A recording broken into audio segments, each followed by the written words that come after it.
মাধ্যমিকের ছাত্রছাত্রীরা সবাই আছো কেমন? ভালো আছো তো? পরীক্ষা হয়ে গেছে, খুব ভালো পরীক্ষা হয়েছে, আর এবারে তো অনেক অনেক পাস করবে, তোমরা জানোই। কাজেই এই যে এখন সময়টা পেয়েছো, এই সময়টাকে একটু এনজয় করে নাও। মানে অনেক দিন পড়াশুনো করেছো, একটুখানি ঘোরাঘুরি করে নাও, একটু ভালো মন্দ খাওয়া, ভালো মন্দ তোমরা সবসময়ই খাও, আর একটু বেশি করে খেয়ে নাও।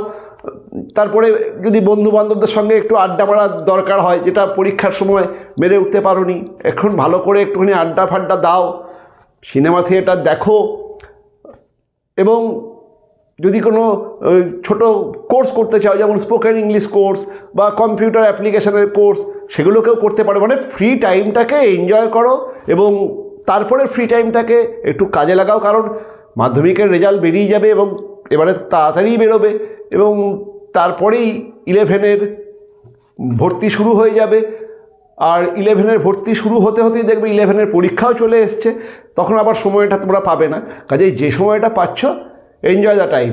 অনেকেই জিজ্ঞেস করছো, বিভিন্ন জায়গায় জিজ্ঞেস করছো ইনফ্যাক্ট, যে কেমন খাতা দেখা চলছে, কেমন সব নম্বর টম্বর উঠছে। টিভিতে প্রচুর কেমন খাতা দেখা হচ্ছে, কী সব নম্বর উঠছে, এই সমস্ত ভিডিও আসতে শুরু করেছে এবং এরপরে ঘন ঘনই আসবে। সেই সমস্ত ভিডিও দেখো না, কারণ ওগুলো একটাও সত্যি ভিডিও না। যারা খাতা দেখেন তারা খাতা ইউটিউবে দেখান, যারা খাতা দেখেন তারা কখনোই পরীক্ষা শেষে রেজাল্ট ডিক্লারেশনের আগে কি খাতা দেখা হচ্ছে সেটা দেখাতে পারেন না। ইন জেনারেল কেউ দেখান না। যদি কেউ উৎসাহের বশে দেখিয়েও ফেলেন, তিনি অবশ্যই তার ভুল বুঝতে পারবেন এবং ফার্দার আর দেখাবেন না। তার কারণ এক্সামিনেশান সিক্রেসি কিছু থাকে, সেটা কখনোই ডাইভালজ করা উচিত না, মানে সেটা কখনোই প্রকাশ করা উচিত না। প্রত্যেকটা জিনিসেরই কিছু নিয়ম থাকে। উত্তর কোনটা ঠিক এটা বই দেখলেই পাওয়া যায়, কিন্তু খাতা দেখা, রানিং খাতা দেখা চলছে, সেখানে কোনটা কাটা হচ্ছে, কোনটা প্লাস হচ্ছে, মাইনাস হচ্ছে, দেখো না, ওগুলো বেশিরভাগই সত্যি ভিডিও নয়। ওগুলো হয়তো কোনো কোচিং সেন্টারের আগের কোনো পরীক্ষা, সেই পরীক্ষার ভিডিও, মানে সেই পরীক্ষার খাতা দেখা, বা যদি এরকম কোনো এক্সামিনার যদি এরকম উৎসাহের বশে ভিডিও পোস্টও করে ফেলেন, সেটা ফার্দার তিনি আর করবেন না। এগুলো কেউ করে না, ঠিক আছে? কারণ প্রত্যেকটা জিনিসেরই কিছু নিয়ম থাকে, সবাইকেই কিছু নিয়ম কানুনকে মেনটেন করতে। হামেশাই যেমন পরীক্ষার আগে একটা খুব ভিডিও বাজারে চলে, সেটা হচ্ছে কার আগে তোমার সিট পড়ছে। কার আগে তোমার সিট পড়ছে জেনে তোমার কি হবে? কার আগে সিট পড়ছে, কার পরে সিট পড়ছে, যার আগেই তোমার সিট পড়ুক আর যার পরেই তোমার সিট পড়ুক, সে কি তোমাকে বলে দেবে? কাজেই এটা জেনে তোমার কি হবে? যার আগে পড়বে বসবে, যার পরে পড়বে বসবে। ওগুলো জেনে কোনো তো লাভ হয় না, ওই সব ভিডিও দেখা উচিত না। ঠিক তেমনি এই পরীক্ষা হয়ে যাওয়ার পরে আর এক ধরনের ভিডিও বাজারে আসে, যে কোথাকার খাতা কোন অঞ্চলে গেছে। এই মাধ্যমিক বা উচ্চ মাধ্যমিক এই খাতাগুলো, মানে এক ডিস্ট্রিক্টের খাতা অন্য ডিস্ট্রিক্টে যায়, এক অঞ্চলের খাতা অন্য অঞ্চলে যায়, তো আর স্কুলে দেখা হয় না। কিন্তু কার খাতা, মানে কোন অঞ্চলের খাতা কোন অঞ্চলে গেছে, এটা জেনে তোমার কি হবে, মানে তোমাদের কি হবে? এক নম্বর কথা, কোন অঞ্চলের খাতা কোন অঞ্চলে যায় এটা বেশিরভাগ এক্সামিনারের পক্ষেও জানা সম্ভব হয় না। কাজে যে সমস্ত ভিডিও দেখো বাজারে, সেগুলোতে বেশিরভাগই ভুল তথ্য থাকে। কোন অঞ্চলের খাতা কোন অঞ্চলে যায় এটা একমাত্র ইন জেনারেল ওয়েতে এক্সামিনারদের জানার কথাই না। মাধ্যমিক পরীক্ষা দিয়েছো, তোমরা দেখেছো যে তোমাদের স্কুলের নাম বা তোমাদের অঞ্চলের নাম কোথাও মেনশানের ব্যাপার নেই। কাজেই এক অঞ্চলের খাতা কোন অঞ্চলে যাচ্ছে এটা জানা যায় কোথায় থেকে? এটা জানতে পারে কয়েকজন ল্যাঙ্গুয়েজ টিচার, মানে বাংলা বা ইংরাজি বা ওই সংস্কৃত বা আরবি, এই ধরনের ল্যাঙ্গুয়েজ টিচাররা অনেক সময় জানতে পারেন। তার কারণ ল্যাঙ্গুয়েজ টিচারদের যে প্রশ্ন হয়, ধরো ইংরাজিতে লেটার রাইটিং আছে, সেই লেটারে কোনো এক ছাত্র, যদিও তার সেরকমভাবে লেখা উচিত না, যাই হোক, সে হয়তো তার স্কুলের নামটা দিয়ে ফেলেছে বা তার অঞ্চলের নামটা দিয়ে ফেলেছে, সেটা দেখে, সেটা যে সবসময় সঠিক হয় তাও না, সেটা দেখে তাও একজন এক্সামিনার একটা আইডিয়া করতে পারে যে তার কাছে কোন অঞ্চলের খাতা এসেছে। খুব রেয়ার, সব স্টুডেন্ট খাতার মধ্যে নিজের অঞ্চল বা স্কুলের নাম ডাইভালজ করে না, করা উচিত না, কখনোই করবে না তোমরা এর পরবর্তী ক্ষেত্রেও। তা কিছু এরকম ল্যাঙ্গুয়েজের টিচার জেনে ফেলেন যে কোন অঞ্চলের খাতা তার কাছে এসছে। বাকি জন্য যে সাবজেক্ট রয়েছে, সেই সমস্ত সাবজেক্টে এই মানে চিঠি লেখা রচনা লেখা, অন্য সাবজেক্টে তো নেই, কাজেই সেখানেতে এই গল্পটাই নেই। নাম্বার 2, যদি কেউ জানতেও পারে কখনোই তার সেটা বলা উচিত না, কারণ এইটা জেনে তোমাদের কি হবে? ধরো তুমি জানতে পারলে যে তোমার খাতা একটা অন্য অঞ্চলে গেছে, ধরো বর্ধমানের খাতা বাঁকুড়ায় দেখা হচ্ছে, তা তুমি কি এখন বাঁকুড়ায় যাবে বা বাঁকুড়ায় গিয়ে তোমার স্কুলের খাতা কোন টিচার দেখছেন তার বাড়ি খুঁজবে, এবং তারপরে যদি তার বাড়ি খুঁজেও পাও তার কাছে গিয়ে অনুরোধ করবে যে আমার খাতাটাতে নম্বর বাড়িয়ে দিন? আর যদি তাও যাও, তিনি কি তোমার কথা শুনে নম্বর বাড়িয়ে দেবেন? কাজে এই সমস্ত উল্টোপাল্টা ভিডিও দেখো না। কে বলছে, কি বলছে, কোন অঞ্চলের খাতা কোন অঞ্চলে যাচ্ছে, এসব জন্য তুমি কি করবে? তুমি তোমার যেটুকু কাজ ঠিকমতো পড়ো, ঠিকমতো পরীক্ষা দাও, ঠিকমতো প্রশ্নের উত্তর লেখো। তোমরা এটা বরঞ্চ জিজ্ঞেস করতে পারো যে খাতা দেখাটা এবারে কেমন হচ্ছে, খুব কড়া হচ্ছে না খুব একটুখানি লুজ হচ্ছে, এইগুলোর কৌতূহল তোমাদের থাকতে পারে। তো কোন অঞ্চলের খাতা কোন অঞ্চলে যাচ্ছে, বা কার আগে তুমি বসবে বা কার পরে বসবে, বা এই শর্ট প্রশ্ন কীভাবে উত্তর করতে হয়, এই সমস্ত জিনিসপত্র জিজ্ঞেস করতে নেই। যাই হোক, মাধ্যমিকের স্টুডেন্টদেরকে একটা ভালো খবর দিই, সেটা হচ্ছে তোমাদের খাতা মানে বেশ কিছু সাবজেক্টের, যেমন বাংলা, ইংরাজি, ইতিহাস, ভূগোল, তার ফার্স্ট ফেজ মোটামুটি শেষের পথে, দেখা মোটামুটি শেষ হওয়ার পথে। কালকেই ইনফ্যাক্ট এই সমস্ত খাতাগুলোর ফার্স্ট ফেজ জমা পড়বে, এবং সায়েন্সের যে 3টে খাতা, লাইফ সায়েন্স, ফিজিক্যাল সায়েন্স এবং ম্যাথ, সেই খাতাগুলোরও ডিস্ট্রিবিউশন শুরু হবে। তোমাদের ম্যাথ নিয়ে বিভিন্ন রকম প্রশ্ন আছে, সেই খাতা ডিস্ট্রিবিউশন হলে সেক্ষেত্রে বোর্ড কি ইনস্ট্রাকশন দিচ্ছে সেটা সবাই জানতে পারবে, এবং তখন তোমাদেরকেও জানিয়ে দেওয়া হবে। কিন্তু বাংলা, ইংরাজি, ইতিহাস, ভূগোল এর খাতা দেখা একদম ফুল ফ্লেজেড চলছে, এবং খুব ভালো খাতা দেখা চলছে। প্রশ্নও যথেষ্ট ভালো হয়েছে এবং ছেলেমেয়েরা লিখেছেও ভালো। আমি যা তথ্য পাচ্ছি বিভিন্ন সাবজেক্টের বিভিন্ন এক্সামিনারের কাছ থেকে, খুব ভালো খাতা দেখা চলছে, মানে ছেলেমেয়েরা খুব ভালো লিখেছে, ভালো ভালো নম্বরই উঠছে। কাজেই বাংলা, ইংরাজি, ইতিহাস, ভূগোল এই নিয়ে টেনশনের কিছু নেই, খুব ভালো চলছে খাতা দেখা।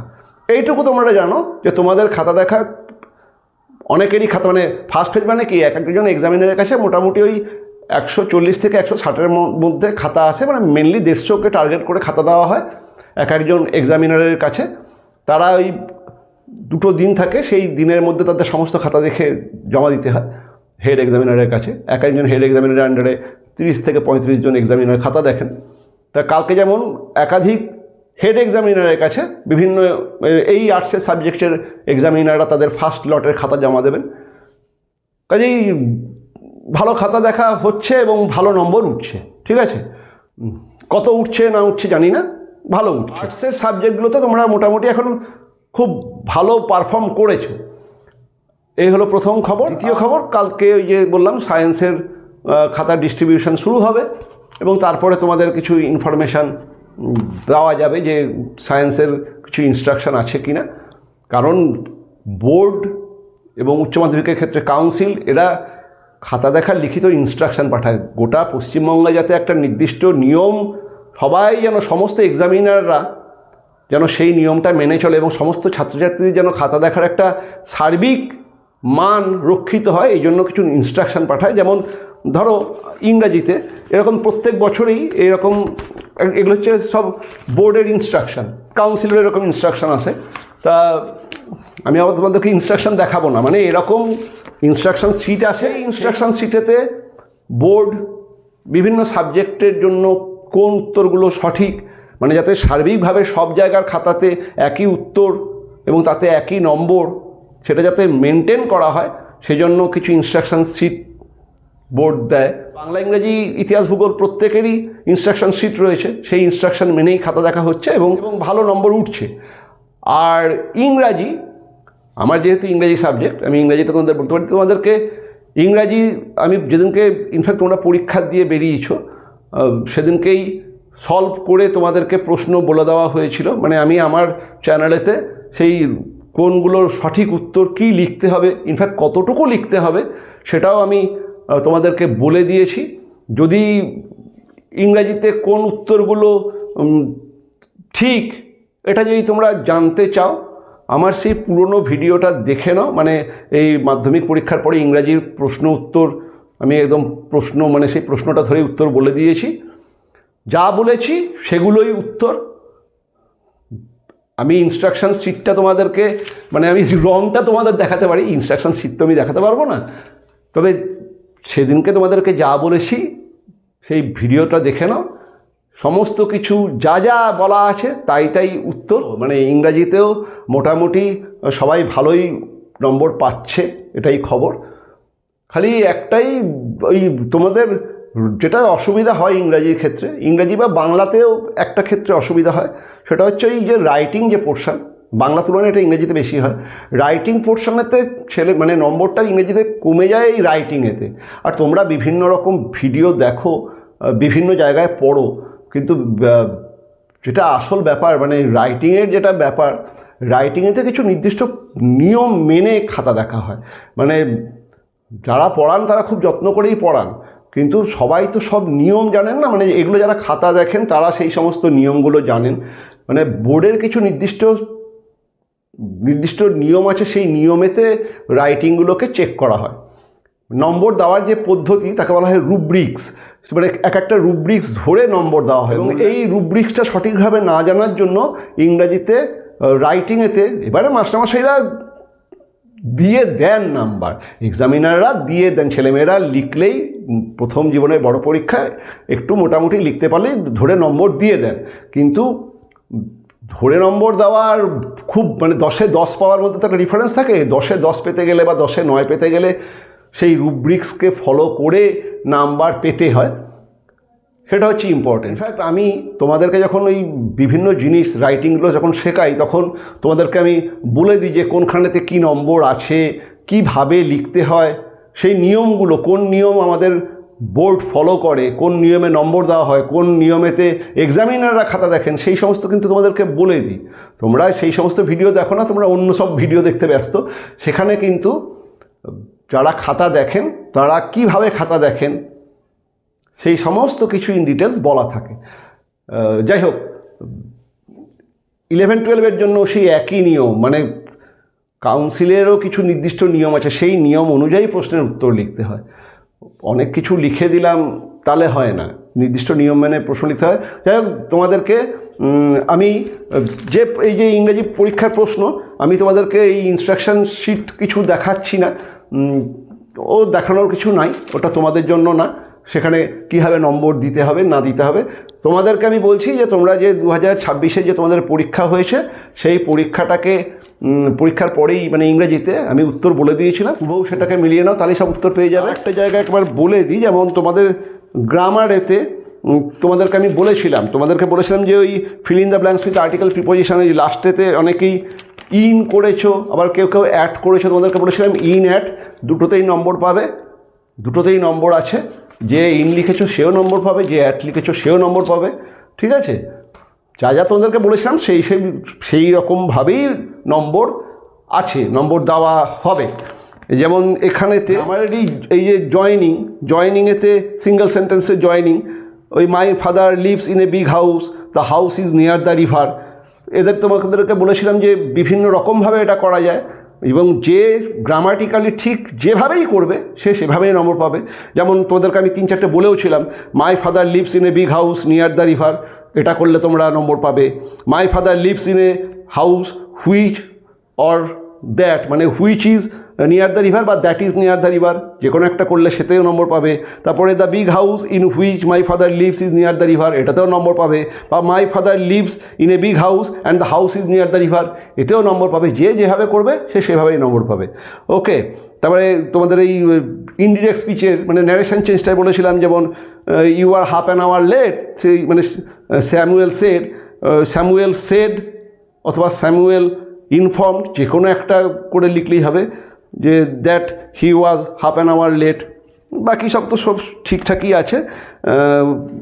কাজেই যে যেমন লিখেছো সে তেমনই নম্বর পাচ্ছ, ভালোই নম্বর পাচ্ছ। এবারে রাইটিংয়েতে যারা লিখবে তারা কিন্তু খুব ভালো নম্বর পাচ্ছ, যারা লিখেছো তারা খুব ভালো নম্বর পাচ্ছ রাইটিংয়েতে। এবার যে রুব্রিক্সের প্যারামিটার খুব ভালোভাবে সেই রুব্রিক্সটাও মানে নম্বরের বিভাজনটা খুব সুন্দর করা আছে, এবং মানে তোমাদেরকে এগুলো ইনফ্যাক্ট বলেও ছিলাম যে স্টোরিতে একটা টাইটেল দেবে, সেই টাইটেলেতে 2টো নম্বর থাকে, সেই ভালো করে একটা টাইটেল আন্ডারলাইন করা, তাতে 2 নম্বর থাকে, বারবার করে বলেছিলাম সেই রুব্রিক্স প্যাটার্ন অনুযায়ী সেটা তোমরা যদি লেখো ওখানেই 2 নম্বর। তারপরে তোমাদেরকে এই যে যটা পয়েন্ট, সেই প্রত্যেকটা পয়েন্টে 1 নম্বর করে থাকে, সেরকমভাবে লেখো। তোমাদেরকে সমস্ত কিছুই বলে দেওয়া হয়েছে, যেমন অর্গানাইজেশান, মানে কীভাবে তুমি পুরো জিনিসটাকে সাজাচ্ছ, মানে ইট চিউন বালি সব দেওয়া আছে, তুমি কীভাবে মাখাচ্ছ সেই ব্যাপারটা। তারপর রেজিস্টার, মানে সব লজিক্যাল কনসিকোয়েন্সগুলো সব মেনটেন করা হচ্ছে কি না, তোমার কোনো গ্রামাটিক্যাল মিসম্যাচ হচ্ছে কি না, এগুলোকে দেখা। এই সমস্ত বিভিন্ন রকম রুব্রিক্স প্যাটার্ন থাকে, সেগুলোকে ফলো করা। মোটামুটি সবাই ভালোভাবেই লিখেছো, ঠিক আছে। নোটিশেও তোমাদের ফর্ম যেমন লিখতে বলা হয়েছিল, ফর্মে 2 নম্বর থাকে, ঠিক আছে। তারপরে ইন্ট্রোডাকশান, সবসময় একটা ইন্ট্রোডাকশান দেওয়া, সেই ইন্ট্রোডাকশান মানে একদম প্রথম যে লাইনটা, all the students are here by notified by inform, ওই কথাটা বারবার করে বলে দিয়েছি, ওই কথা যেন থাকে। এই তারপরে ওই ডেট টাইম প্লেস ওগুলোকে মেনশান করাতে, তাতে নাম্বার, প্রত্যেকটা অংশে ম্যাজিক শোয়ের জন্য 2 নম্বর, ম্যাজিক শো সম্পর্কে একটুখানি বর্ণনা, টিকিট বিতরণ তার জন্য 1 নম্বর, এরকমভাবে ভাগ থাকে। এই ভাগটা বুঝে গেলেই নম্বর তোলা খুব সোজা, ভাগটা না বুঝলেই অসুবিধা হয়ে যায়। লেটারেতেও ঠিক একই, ফর্ম, ইন্ট্রো, তারপরে তোমাদের যে এবার ডেটাটা পড়েছে রেনি সিজন সম্পর্কে একটু বর্ণনা 2 নম্বর ধরো দেওয়া থাকবে।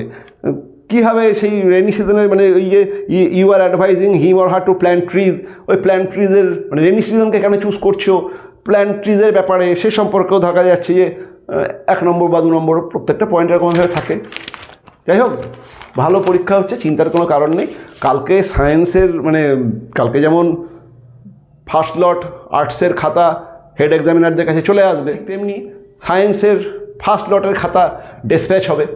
এবং সেক্ষেত্রেই আমরা মানে তোমাদের যেটা তো কৌতূহল যে ম্যাথের ব্যাপারটা, সেই ব্যাপারটাও জানতে পেরে যাওয়া যাবে এবং তোমাদেরকে তথ্য দেওয়া হবে। এই সমস্ত তথ্য দিতে কোনো অসুবিধা নেই, এগুলো অবশ্যই জানিয়ে দেওয়া ছাত্রছাত্রীদের স্বার্থে। পরীক্ষা ভালো হচ্ছে, খুব ভালো রেজাল্ট হবে, চিন্তার কোনো কারণ নেই। এবার সবাই তো আর 100% পাস করে না, 2-4 জন সাদা খাতা, বারবার করে তো বলেছি সাদা খাতা জমা দেবে না, ট্রাই করো, লেখো, তাহলেই সব ক্ষেত্রে এক্সামিনাররা চেষ্টা করেন ছেলেমেয়েদের যাতে অসুবিধা না হয়, অবশ্যই এক্সামিনারের চেষ্টা করেন। তারপরে এক্সামিনারের উপরে হেড এক্সামিনার আছে, অনেক ব্যাপার আছে, তারপরে তো বোর্ড রয়েছে, কাউন্সিল রয়েছে, সবাই চেষ্টা করেন যাতে ছাত্রছাত্রীরা ভালোভাবে পাস করে। ওকে, এই তথ্য দিতে অসুবিধা নেই, কিন্তু ওই বাকি তথ্য চেয়েও না। 1 নম্বর কথা জানি না, 2 নম্বর কথা জানলেও বলবো না। সায়েন্সের ম্যাথের কি তোমাদের কিছু গ্রেস ফ্রেস থাকছে কি না, এগুলো সবার জানা উচিত, সেগুলো অবশ্যই সেই সমস্ত তথ্য অবশ্যই দিতে হবে। এক্সামিনেশান সিক্রেসিকে ব্রেক করে এমন কোনো তথ্য তোমরাও চাইবে না, আমরাও দেব না, এবং পরীক্ষা শেষ হয়ে যাবে, রেজাল্ট বেরোবে, তারপরে সেই সমস্ত বিষয় নিয়ে আলোচনা করা যাবে। কিন্তু যে তথ্যগুলো তোমাদের দরকার, যেমন এই গ্রেস মার্ক, যদি সার্বিকভাবে গ্রেস মার্ক দেওয়া হয়, কি ব্যাপার, সেটা অবশ্যই তোমাদেরকে জানিয়ে দেওয়া হবে। ওকে, সবাই ভালো থেকো, সুস্থ থেকো, আনন্দ করো, ভালো পরীক্ষা হচ্ছে, মানে ভালো তোমরা নম্বর পাচ্ছ, অত চিন্তা করতে হবে না, সব আনন্দ করো, এই সময়টা একটুখানি এনজয় করে নাও। ওকে, দেখা হচ্ছে পরের ভিডিওতে। যারা এখনও confident English with Partha sir এই এডুকেশন চ্যানেলটাকে সাবস্ক্রাইব করোনি, অবশ্যই সাবস্ক্রাইব করে নিও।